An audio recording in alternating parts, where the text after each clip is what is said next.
In today's video, we are going to show you how to move pieces in chess.com. If you are new to chess.com and wondering how to move your pieces correctly, don't worry, we've got you covered. Let's begin. Now, the first thing that you need to do is log in using your credentials, and on the left side panel of your dashboard, you can start a game by clicking the play button.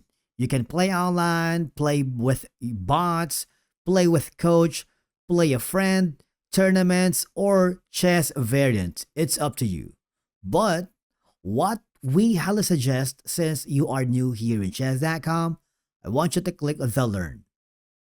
Because the learn allows you to move freely without any pressure from a real opponent or against a computer or a bot, and there is no timer. Okay? Now, for you to move a piece, all I have to do is choose a certain chess piece here that you want to move. For example, I am using the pawn. Okay? You see there is, whenever you click that, there is like two circles that appears.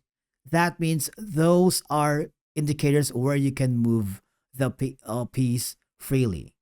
For example, this one right here. Okay, so you can't move that to a specific location because it has a different move set. Okay, same here. Now you can do the same for the other side. You see, there is like two markers where you can place them. Okay, now remember, make sure it's your turn, because you can't move during your opponent's turn. For example, this one. You see that? Illegal moves won't work, so always look for highlighted squares. For example, this one. These are the highlighted squares. Okay?